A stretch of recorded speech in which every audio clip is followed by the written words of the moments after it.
Blog Talk Radio.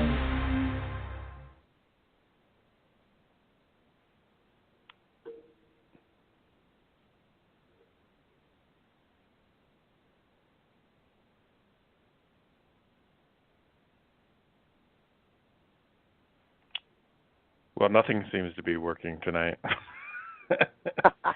Hello. Well. Technological difficulties, I guess. Yeah, nothing. It's really weird. Having some issues here. Anyway, I hope there's not an intro playing. It says it's playing, but it's not. And hopefully it's not playing and obstructing my voice. But welcome, everyone, to another evening of Paranormal Horizons with myself, Jason Ophir, and Maria Wilson Duff, my co-host. Maria, how's it going? It's going great. It's I'm pretty excited about our guest this evening. It sounds like he's going to take up our full hour with lots of wonderful tales. Ooh, very spooky stuff. Now, we're going to be talking to Jason McLeod. He's an author and has written some stuff. And you've actually read a couple of his books, right? I have. I have read The Dark Siege. And, there's the intro. There's really wacky stuff. You know, whenever we talk about the paranormal, stuff happens. So I'll just let it play it through. You have just tuned in to an episode of Paranormal Horizons with your hosts, Jason Ophir, Sherry Pang, and Maria Wilson Duff. Stay tuned as we enter into the world of the paranormal, a world of ghosts, UFOs, and generally anything unexplained. The show is about to begin.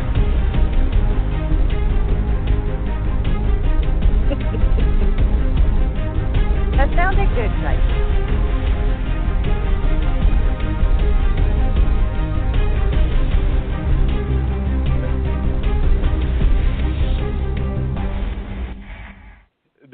The dashboard is like possessed. That's never happened before. So it's automatic. The intro should play automatically, and so it didn't play. So I waited a few seconds. I'm like, well, is it going to play? Is it going to play? Okay, it's not going to play. Then I'll manually hit the intro. So I hit it, and it's not doing anything until it decides to actually start like a minute later. So anyway, this is really weird. Well, this is kind of going along with our theme for this evening because, like I was saying, I had read The Dark Siege and The Dark Siege 2, which is The Nightmare Returns. And this is stuff that movies are made of. I'm glad he wrote these books because he is an incredible writer. Everything, you never get bored. I mean, everything flows. Information is there, and it's just incredible what he witnessed with these families that had happened to them. So I'm ashamed to say I've not read his other books, so I hope he please forgives me. And also, he is a singer of a rock band, a metal band, and it's called Shadow Ministry. So he's a very talented gentleman, and I think we need to go ahead and bring him on because I'm tired of it being sounding like a schoolgirl. Somebody's got a crush on a lead singer of a rock band.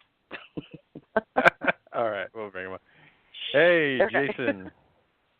Hello, how are you? Thank you for those compliments. Good. That's very nice. Man. And for the record, I am a metalhead, so I'm all about the metal. Have you checked out the band? I have. I watched 2 videos online. I totally dig it. Okay, cool. They're live videos, so it's not the greatest quality, but it actually was surprisingly good quality considering, filming a live event at a live venue. But it's just one of my very, very many interests, and it's another creative outlet where I get to do what I do before people. And I call myself a double agent. My name's Jason McLeod, and, when I do these paranormal conventions and I do live shows with this prog metal band, progressive metal band that I co-founded called Shadow Ministry, I call myself a double agent because, I don't get into the darkness and the evil and the devil horns symbols and all of that negative stuff simply because of my experience being a very experienced paranormal investigator, and a metaphysician, and a light worker, and a starseed. And because what we focus our awareness on and our attention on is what we tend to manifest in our reality based on how powerful that intention is. And this ties right into this case that we're going to be talking about tonight that I wrote about, that I was never going to talk about. The family wanted no recognition whatsoever because cases that have become quite famous, like the Smurls in Pennsylvania, for instance, is the first one that comes to mind. Their lives were ruined by people who passed by their house at all hours of the evening, their neighbors freaking out and ridiculing them, and, you know, the community. It was terrible for that family. So this family wanted none of that recognition. And the interesting thing is that they never even heard of the Warrens, even though this case took place right in the Warrens' hometown of Monroe, Connecticut. In fact, I used to live in Monroe when I was much younger. But you know, this intention that I'm talking about is something that ended up bringing this force that was properly expelled with the help of a bishop in Boston that we worked with right back into their lives, because they thought about it and they dwelled upon it. What if it's going to come back and ruin our Christmas? What if, you know, poor Kelly's going to get affected again, and so forth.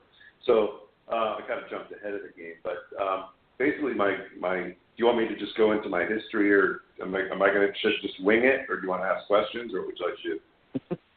We can do all the above. Maybe, I know Maria said a little bit about you. Maybe just go into a little bit of a bio, and we'll come up with some questions. Sure. And I'm really curious to get into some of these paranormal experiences and stuff. But yeah, if you just want to just kind of let everybody know who you are.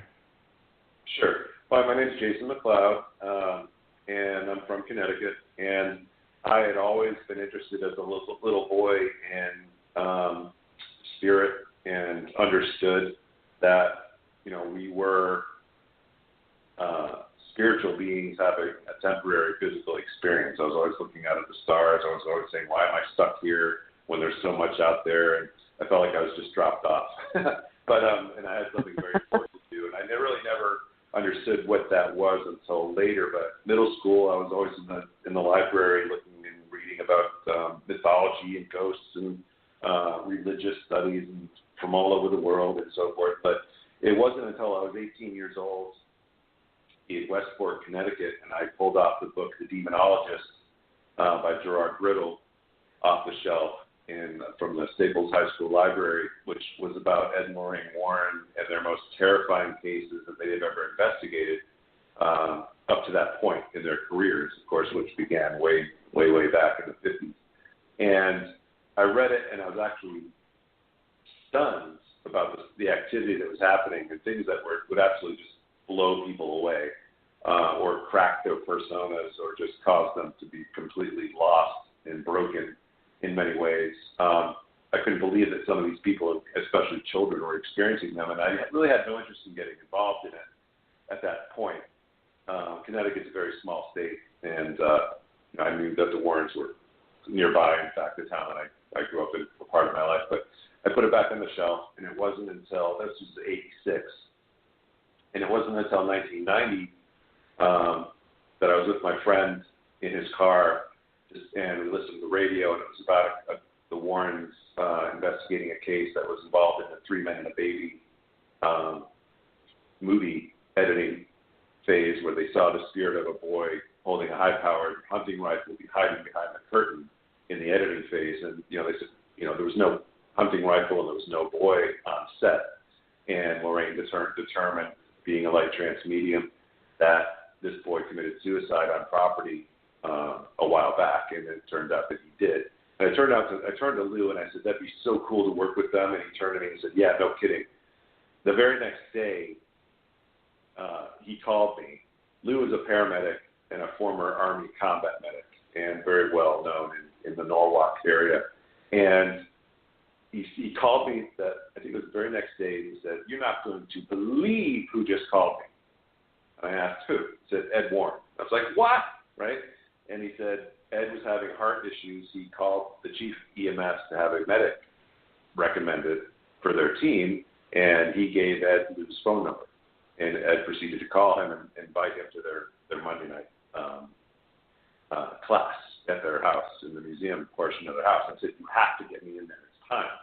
Now, it wasn't time back in 96 or 86, but we sat in the car, and literally I turned to him and said, it'd be so cool to work with them. And yeah, no kidding was his response. And that right there is the universal law of intention. So intention is very important. Things have happened that way throughout my whole life, right? So he got to go that Monday night. And, of course, I was just waiting for him to tell me all about it. And he told Lorraine about this very same synchronicity. And it wasn't chance. It was a synchronicity that was meant to take place. And I could tell you about story after story after story where things like that have happened. And people now especially are taking notice about synchronicities in their lives and realizing that it's the universe, the quantum field or consciousness, which is creator, fulfilling your intentions if it's for your highest good. Obviously, it's only if it's for your highest good or if it's really important for it to take place. But he told Lorraine about the synchronicity, and she knows all about those, so she invited him to bring me the following Monday. And I went to the house and walked in, and I met Andy, Drew Thompson. Everybody called him Andy for some reason, which he never liked. But he's a friend of mine to this day, and he was very psychic and was one of the Warren's top investigators at the time that I went in there. But I met Lorraine with this big beaming smile of hers, and you know how sweet she is, if you know her. And she asked me, how strong is your faith, honey? Was the first question she asked me. And I said, well, I have immense faith. I believe that I and the Father are one, and that I'm fully protected. And she said, why do you want to get involved in work of this nature? And it was always of this nature. And I said, well, I've read the Demonologist, and I was very, surprised that these people had to endure such horrors. And I was concerned for especially the children who had to, see these things happen and endure them. And she said, it's a calling then, she asked me. And I said, well, I think so. So she invited me in. And I got to listen to it would be like a classroom setting where we're all sitting around in the museum where Ed and Lorraine are talking about the specific cases that are going on currently at that time. And there were a good 6-7 different cases going on that they decided that they would, personally get in. It was always about getting involved in. A little bit of ego there, but justifiably so.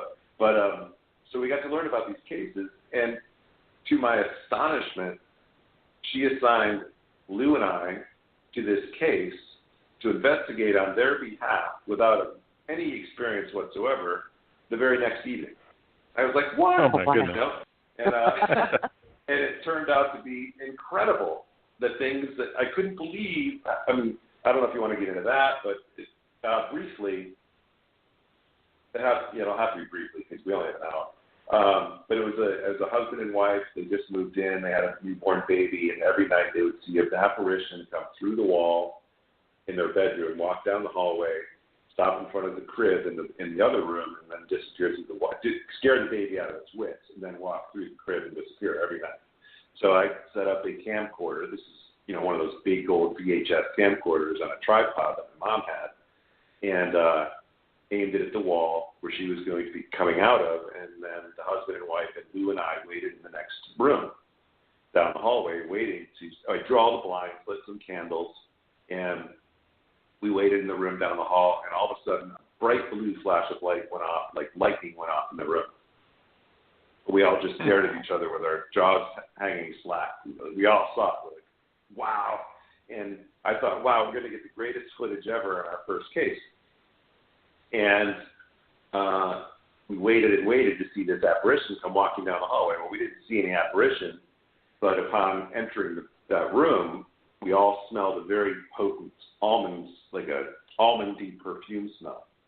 And so we went back into the guest room again, the baby's crib area room, and exactly 30 minutes later, the flash happened again, which was about 50% as bright, and the smell was 50% reduced. And that was all we experienced. But we were all wanted to watch the tape and find out where that light came from. So we stuck the tape into the VHS machine, and we waited and waited and waited. And we hear my voice say, we've just experienced the second flash of light. There was nothing at all but pitch, dark gray on the camcorder screen because we just had a couple candles lit in the room for a little bit of illumination.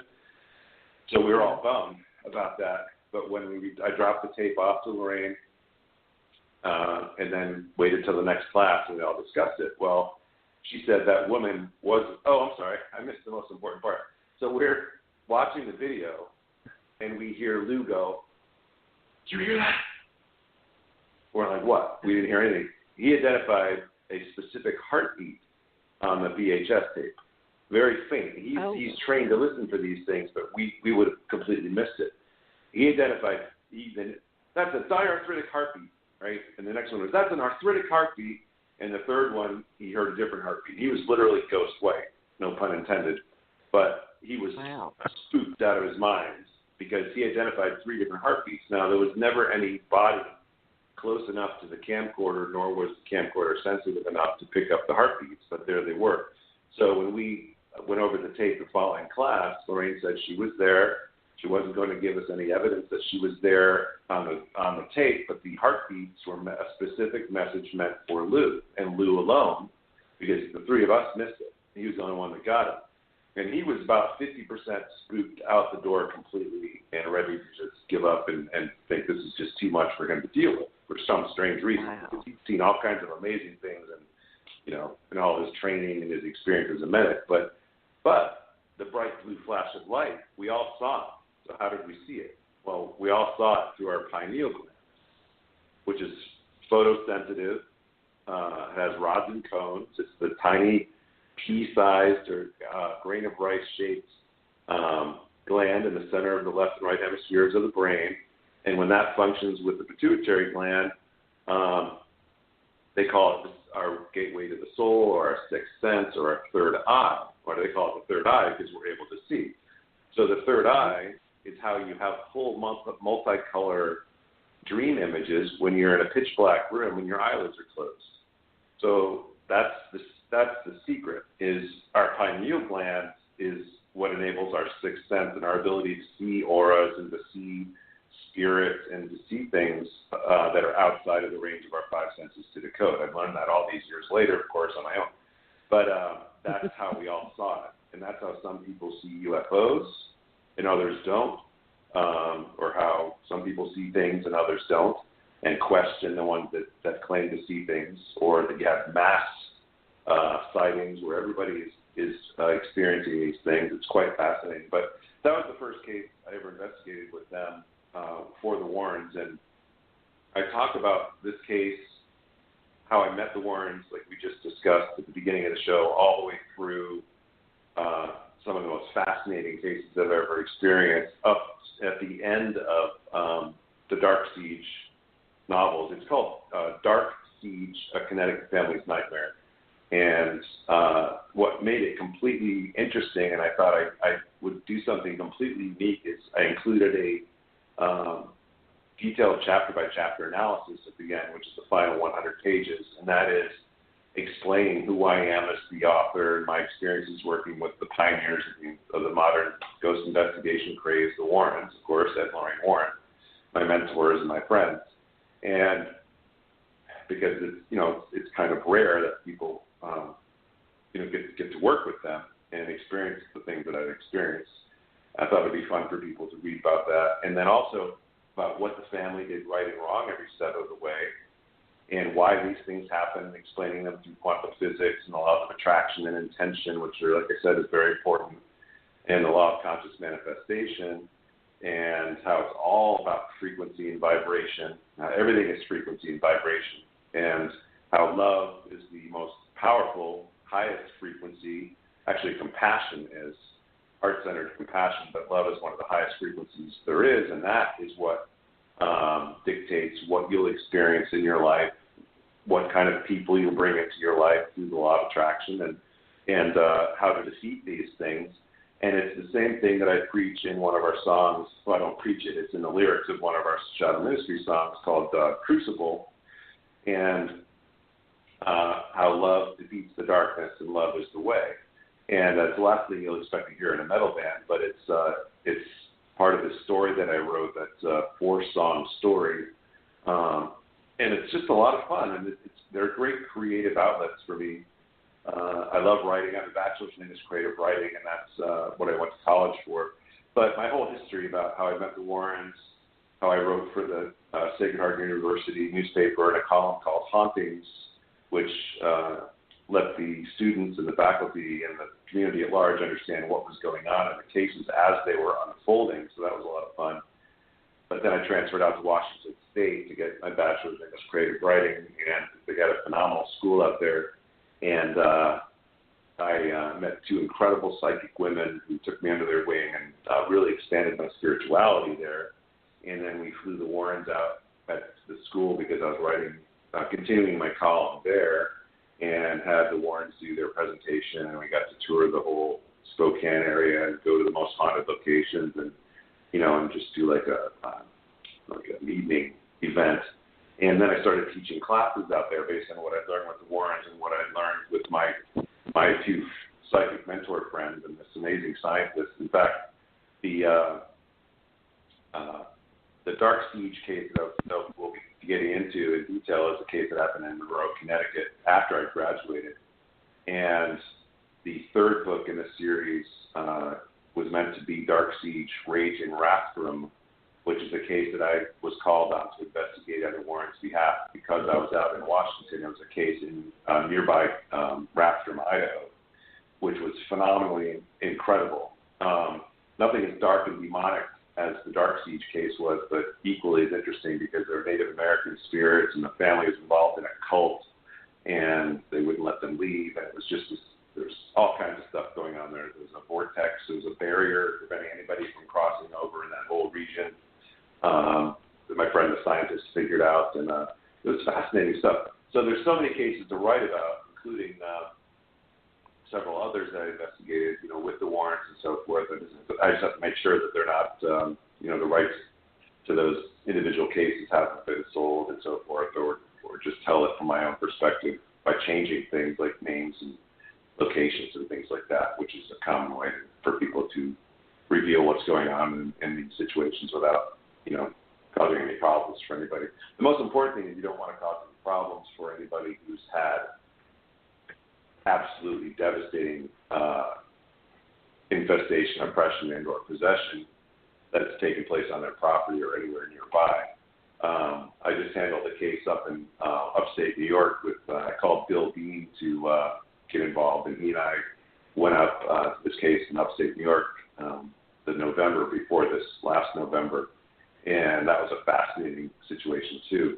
But there's a lot of stuff that's ongoing, and I really need to just crank out all these stories just so people can understand what has happened in sequence, because it's just such a fascinating situation that I've experienced. And from right out of the gate, we had that experience with blue lights, and then I had my first overpoweringly incredible empathic experience. I wanted so badly to see an apparition. We were in a case up in Vermont. This is, I don't know, where are we time-wise? Because we're probably already halfway through the show, and I didn't get into the book yet. No. we got 45 minutes, but I wanted to ask you, since you've been exposed to so many of these, intense experiences, we've talked to a lot of people in the past that have had attachment problems with spirit attachments or physical health problems. Have you ever had issues with that, where things have followed you home, or, you've gotten injured physically going on those investigations? I've always felt protected, and I've always known I was protected, right? It's just a belief and a knowing that I'm protected. But I've never, poked my finger at or challenged any of these extremely negative consciousnesses. There's no way to describe them. They're entities or beings or so forth, but I've always felt protected. I've never been physically assaulted or attacked or injured in any way in any of these cases. But just getting involved in a case can cause a feeling of like a fog in the head before it even takes place. Before I even get involved in a case or become aware of one, which is exactly what the Warrens warned. They said once you open this door you're always going to be a target. And they come after you when you're weakened, when you're sick, when you're depressed, if you have a breakup or something, or a death in the family, or there's an injury, or any of those types of things. It's all about the state of your energetic fields and your subtle fields. We have our auric fields. We have aspects of those fields, which are our mental body, our causal body, our astral body, our spiritual body, emotional body, and they're all picture all of those as defensive shields. And if you're depressed, then your emotional body is incredibly weak and can be penetrated. If you're questioning your faith, or you're just having a really rough time spiritually, then that can be reduced. Mentally, if you're just upset, that ties into the emotional as well. But you have to make sure you're protected, and there's so many ways to do that, but so little information out there on how to do it effectively. And when you're dealing with entities like a demonic force and so forth, these are 4th, 5th, 6th, 7th dimensional beings, and there's nothing that you could do as a 3rd dimensional consciousness or expressing yourself. Our soul is infinite. Our soul is all-powerful, all-knowing, eternal. And when you're expressing in 3rd dimension without any real connection and understanding that you are much more than this 3rd dimensional meat suit, you're really defenseless, regardless of how strong your faith is. You can use that as a weapon or a defense, but you're really in big trouble if you don't know how to protect yourself, and there's a lot of ways to do that. But to answer your question, I've never been physically attacked in any case while I was there, but I felt incredibly drained at times. But I have a whole slew of incredible, actually all women, and one man actually. My one friend in particular is a phenomenal metaphysician. I'm in Austin, Texas right now. That's where the band is, but I'm from Connecticut, and I spend half the year up there. But I have people that I can call on and go see, and we just clear all this stuff out. And they actually help me clear homes and clear situations remotely so that we don't even need to set foot in the place, as far as helping human spirits cross over and getting rid of cords and attachments and implants and all kinds of amazing stuff that's so real that most people are oblivious to.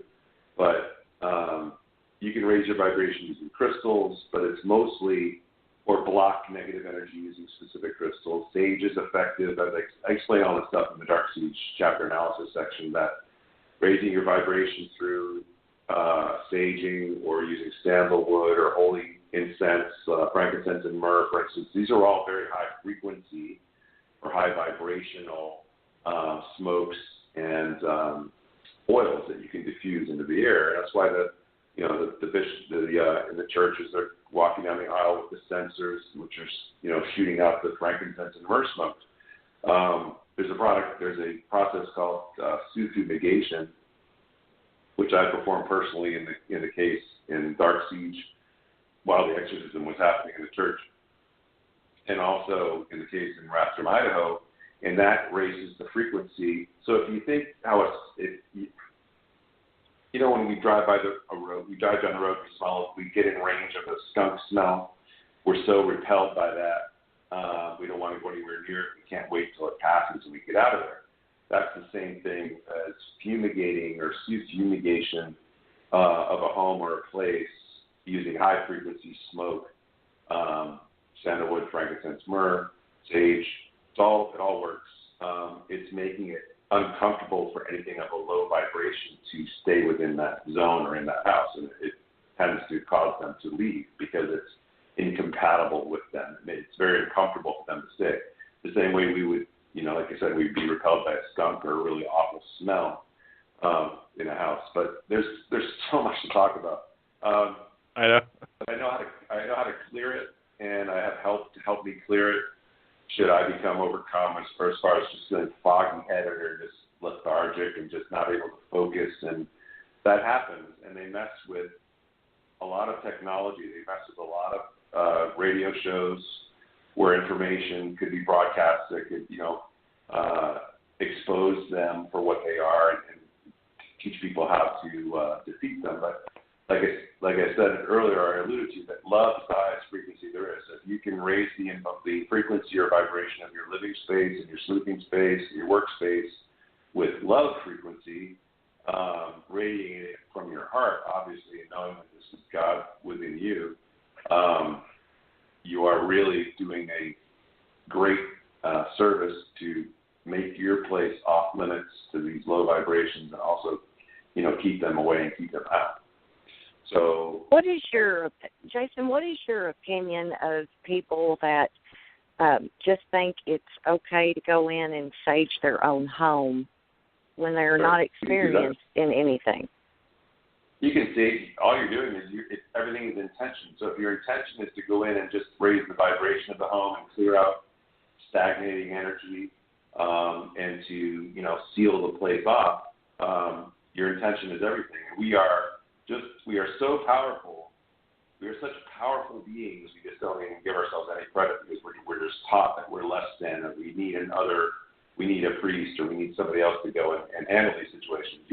You have the authority, as Bill Bean would call you, the man of the house, or the woman, a man as being the high priest of the house, or the woman being the high priestess of the house, to take charge of that space and command, in the name of Creator or Source or God or Yahweh or whatever name they want to use, that dark forces leave that space, this sacred space, or God lives in this space, and we can absolutely clear our own spaces out.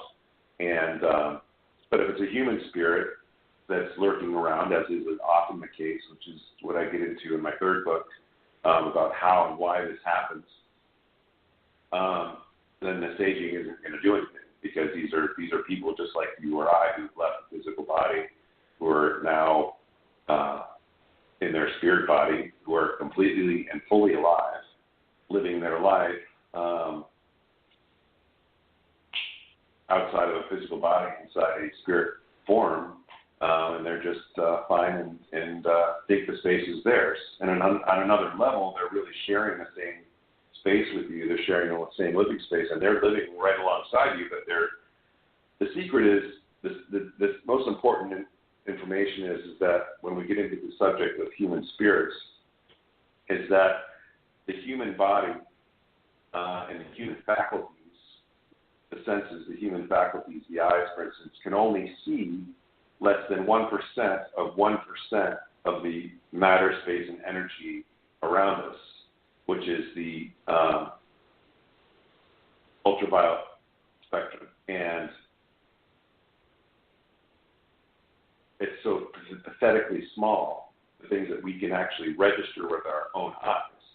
To say that things don't exist because we can't see them is completely ludicrous. So we're surrounded by a sea of frequencies that we are completely unable to perceive. And it's like going into a pitch black warehouse, massive pitch black warehouse, with a little laser pointer. And you're shooting a laser pointer at a wall. Well, that little laser pointer is all you can see in that entire massive building. And so the reason we can't see people when they leave their bodies in the hospital rooms or in the operating tables or in accidents and so forth is because our physical eyes are unable to see them, because they're then vibrating outside of the range of our five senses to decode them. Some people who are genuinely psychic, or who can see more through their third eye, their pineal gland, are able to register just slightly more of those frequencies than the average human being can. And there's also a reason for that, because our pineal gland is calcified, and it's calcified by fluoride. And that's why the powers that be have fluoridated the water supplies in almost every major city and stuck it in toothpaste. And it's a byproduct of the aluminum industry, and it's completely toxic, yet we're being flooded with the stuff because it turns our pineal gland to stone, literally, and literally closes off our highest perception. And it's a tragedy, but many cities are actually eliminating fluoride, and I think Europe has banned it and so forth. But there's ways to decalcify it, but you can go online and find all kinds of things like that. But skate liver oil, which is a fish oil, is a good way of decalcifying it. But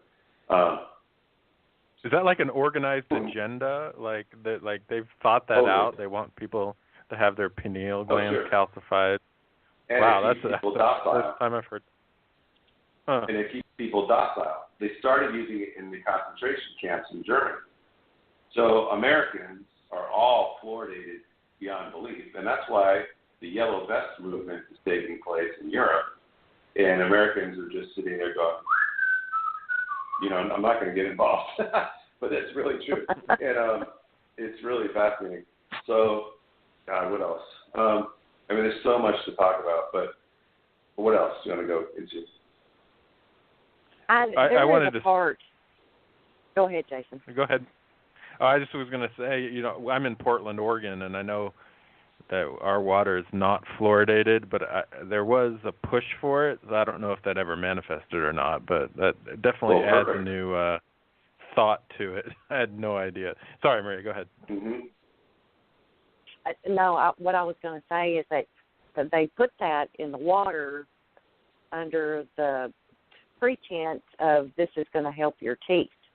It'll make your teeth stronger and things like that, but it's a neurotoxin. It completely separates you from reality. Well, it locks us in this 3D reality, this archontic matrix, and that's a whole other subject to get into too, because here's another big thing, right? Because people ask, are you religious or Catholic, whatever. I always considered myself connected to my Creator, and and as a little boy, and I don't know how to describe it very well at that age, but we are fields of awareness, aspects of the Creator cast off from the Creator, which is this quantum field, and it is life itself, and it is consciousness, and we are all aspects of that consciousness. We're all created by the Creator as an individual or individuated aspect of it, or like a God spark, I call it, to go and experience creation and to remember who we are and to eventually return to source and decide whether we want to start all over again or continue to evolve. But where am I going with that? It blocks reality. our vibration. Yeah. So the pre-Christian Gnostics used psychoactive potions to expand their awareness. Natural compounds, like the same thing like with ayahuasca would be or peyote or things like that. But these compounds using herbs and tinctures and leaves and things to expand their awareness outside of their physical bodies. And what they perceived collectively, they recorded. And if you ever want to delve into something that'll blow you away, besides my Dark Siege books, is the Nag Hammadi scriptures, Naghammadi scriptures, which is the Dungeons and Dragons version, adult version of what the Holy Bible is in allegory form. It expands. It's so expansive to describe the creation and the luminaries and the beings and the powers and the principalities and their names and their stations and who they are and what their purposes are and the creation of humankind and all this stuff. It'll blow you away. And it's for people who are really serious seekers of knowledge, or gnosis, Gnosis. That's what they call them, the Gnostics, because they're seeking gnosis. But they describe this artificial construct that was overlaying the real Earth, and it created this illusory world based on fear when the true Earth is based on love. And that's why that's the place we all yearn. It's a place we all know we come from, and the place we all yearn to return to, where everybody lives in peace and harmony and joy and abundance and kindness and compassion and full connection with the animals and the plants and with each other. No war, no disease, no any of this stuff, which is the way we remember the way it should be, and that's why we all want to go back there. We all believe that's what heaven will be like, but that's really what our existence is supposed to be like on this 3D Earth. But this force, they call the demiurge, Demiurge, or the Lord Archon, like this gigantic, it's also Yaldabaoth, if you ever heard of that name. And that's where the Cthulhu stuff came from Lovecraft. But it's this entity that has surrounded the Earth and created this false illusion that we've all been sucked into, that's now almost completely dismantled. because we're on the cusp of this great expansion of awareness. But that stuff will blow you away. But that's this Matrix, and that's where the whole Matrix movie came from. If you read the Nag-Hammadi scriptures, it's the Matrix, and that's where this book, the movies have come from as a modern way to bring the story to people's awareness based on this current technological age that we're into. But it's so fascinating stuff. There's so many things to discover, to learn, that people should never be bored. There's so many things to look into.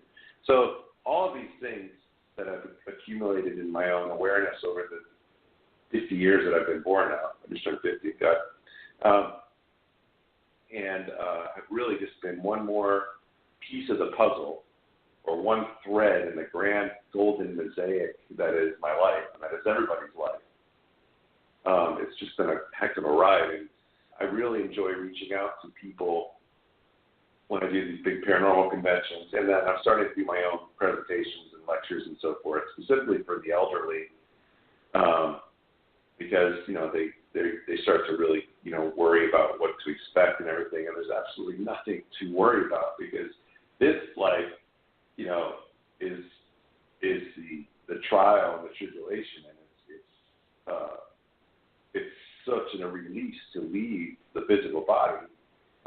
That's why I wrote the third book I have called Our Journey Home, the Handbook for the Transition, it just came out last Christmas.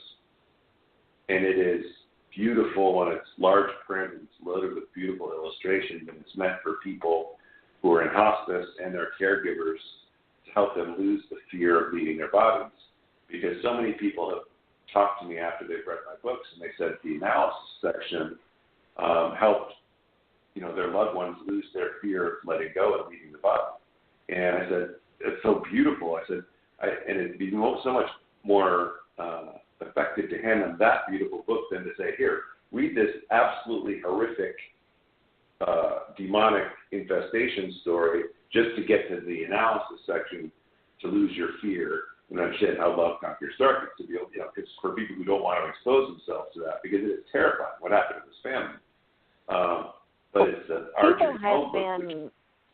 people have been ridiculed for so many years because of their faith, because they want to be spiritual and they understand this. And it seems like you're made fun of all the time because you say you believe in God, you believe in Jesus, and you believe in the Holy Spirit, and people will laugh at you. And it's this type of mentality in this day and age, and this has been going on for years, of course, but people are losing touch with the love and with their spirituality because they're afraid to explore it. They're being dumbed down by fear. Well, and we're also religion is also part of the control matrix, and it's something that I, never bought into when I was young. And the Warrens approached everything through Catholicism.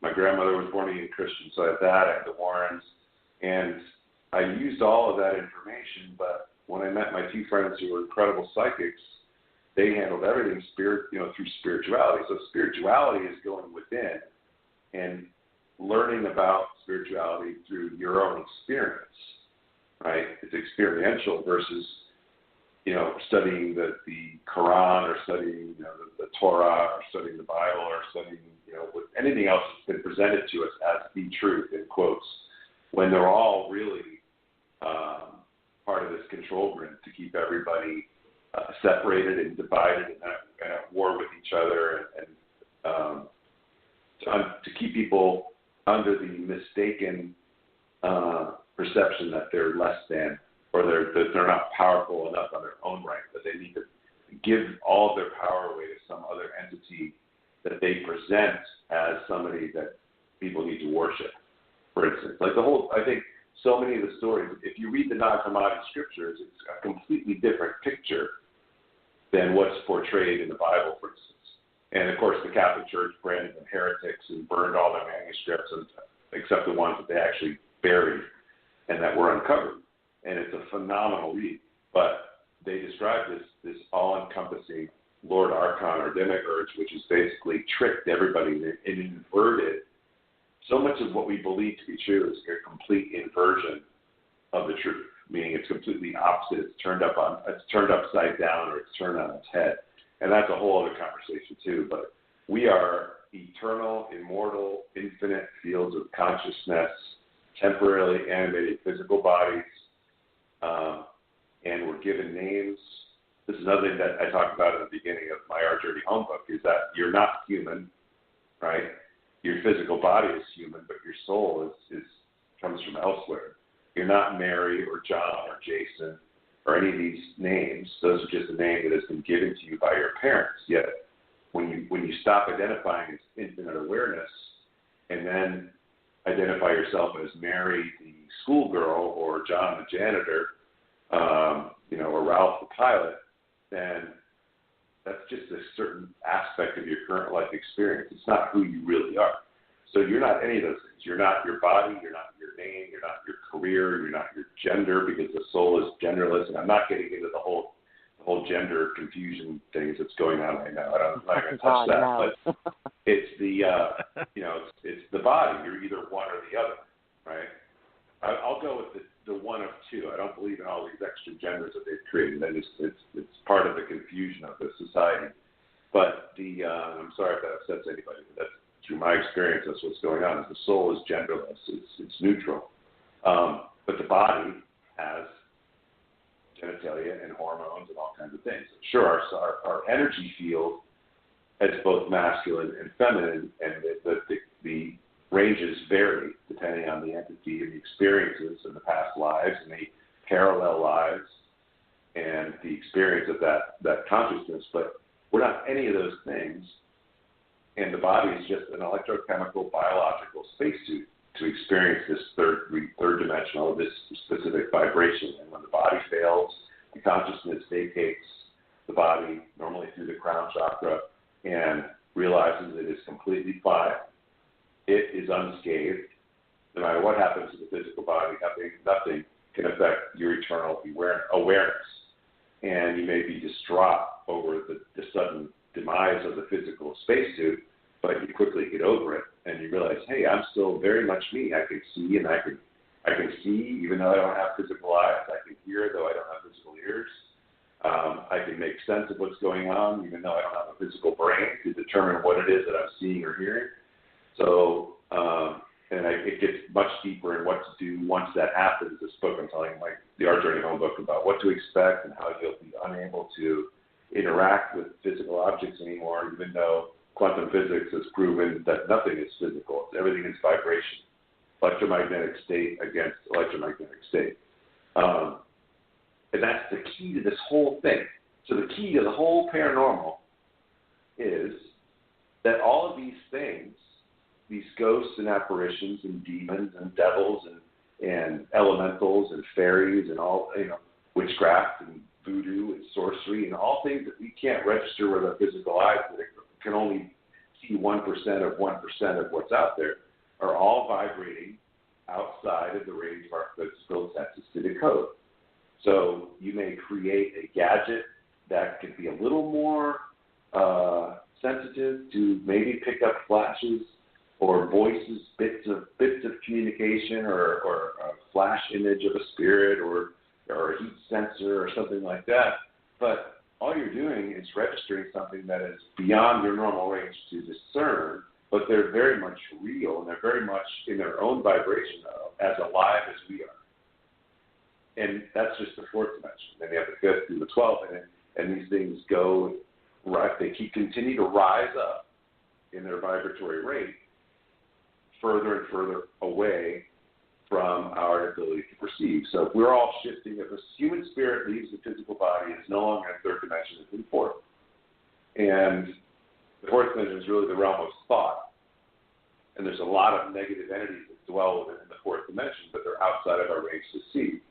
So really, it's kind of a blessing that we don't see them in a way, because we're experiencing this illusion. I'm experiencing the illusion that I'm separate from you.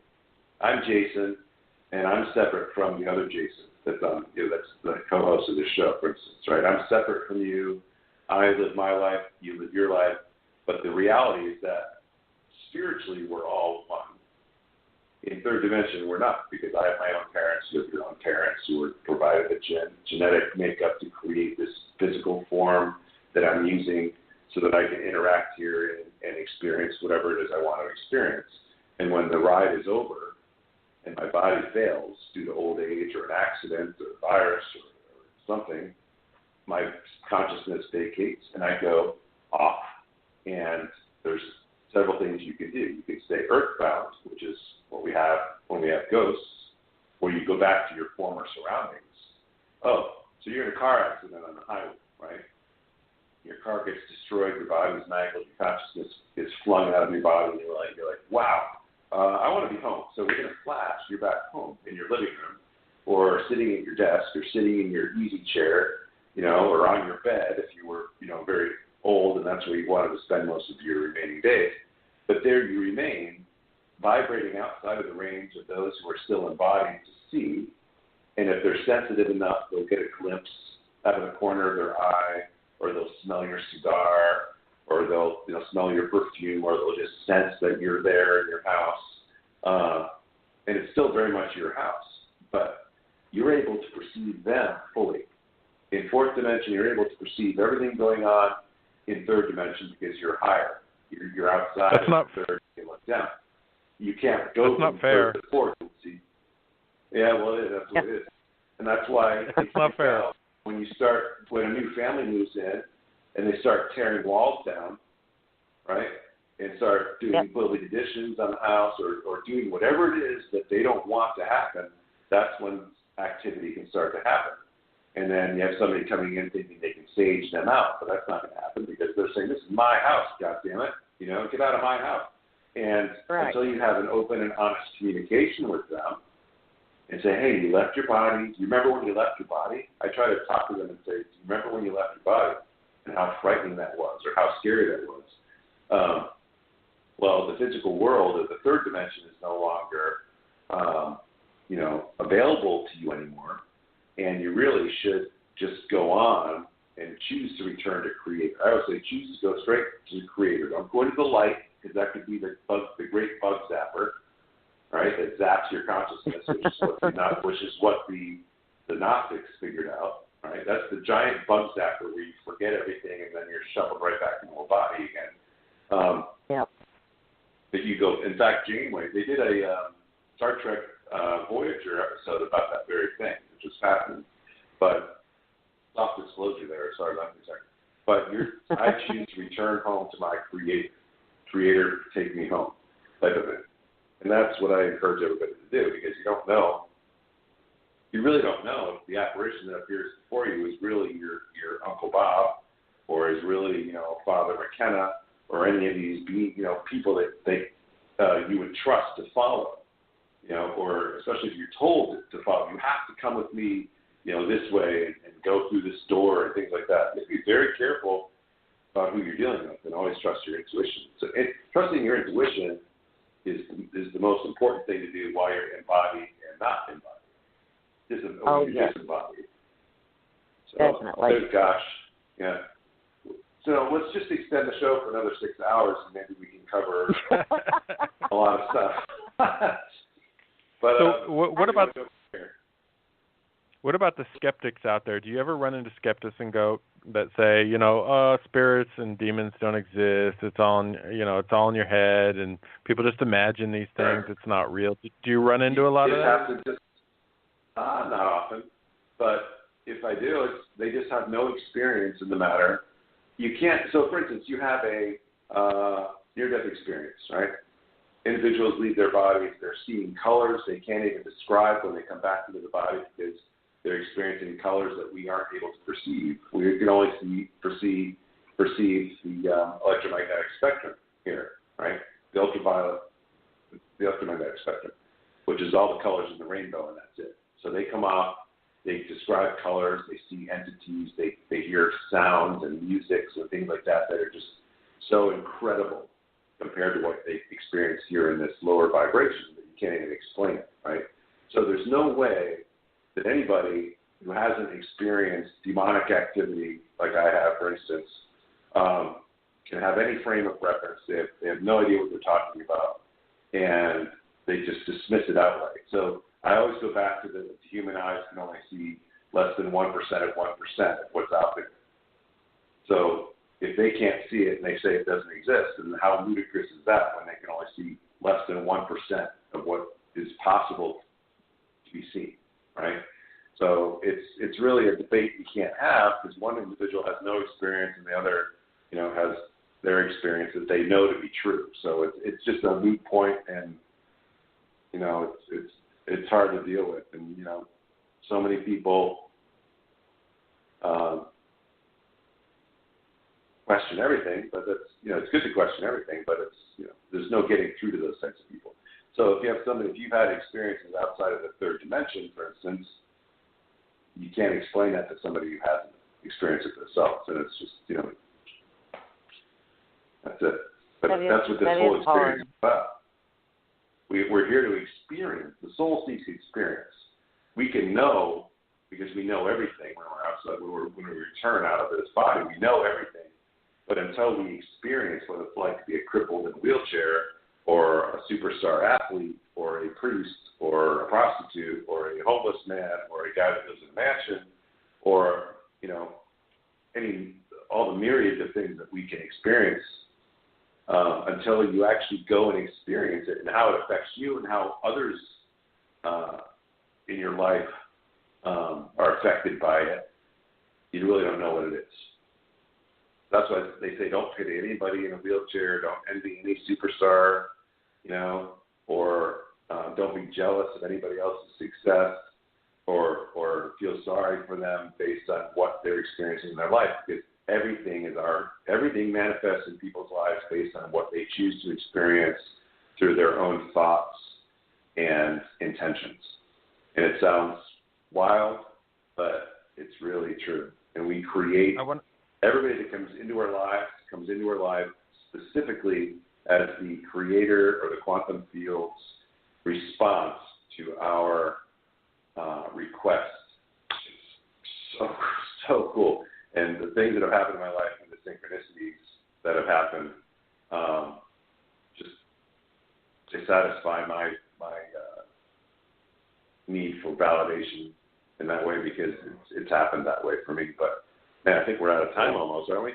If people want to get more information on my books, it's www.darksiege.com, DARKSIEGE.com.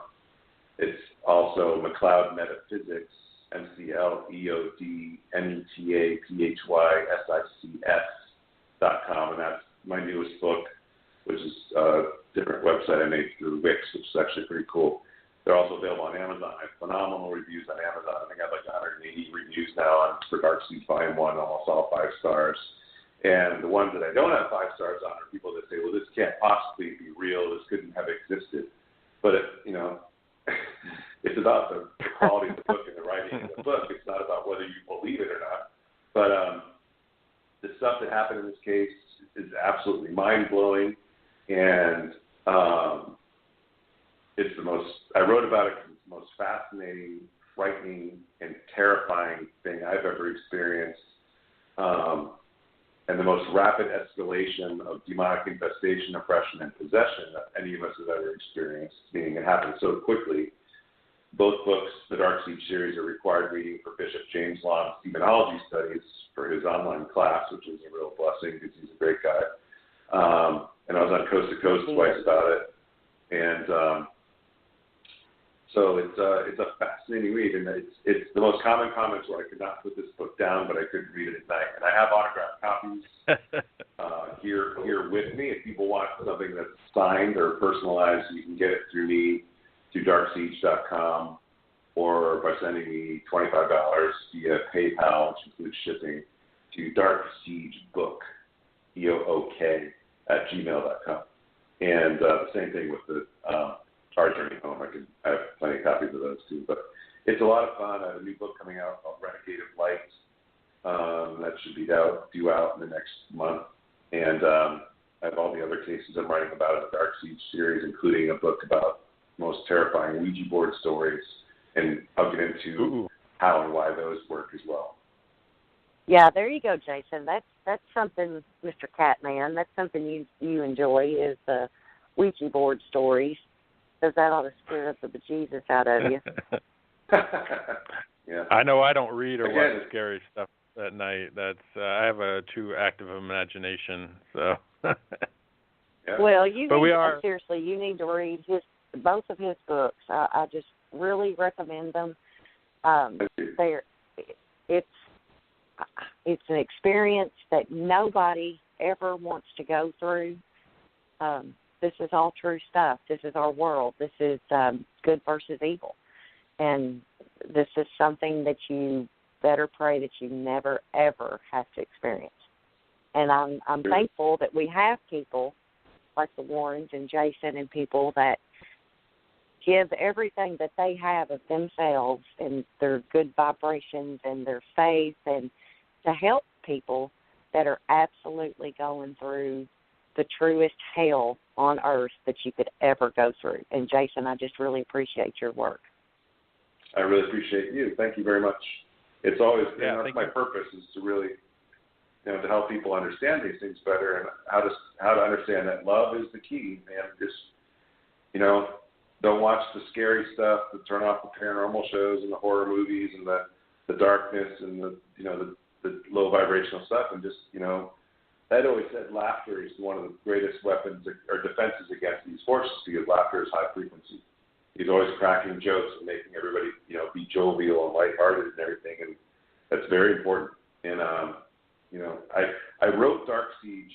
I wrote about this case specifically because of the number of paranormal groups that were jumping out of nowhere that I saw on Facebook, and the number of people that were actually groups that were going in there and doing all the wrong things, specifically using Ouija boards in people's houses. And that's like the ultimate irony as far as I'm concerned. It was like an epidemic.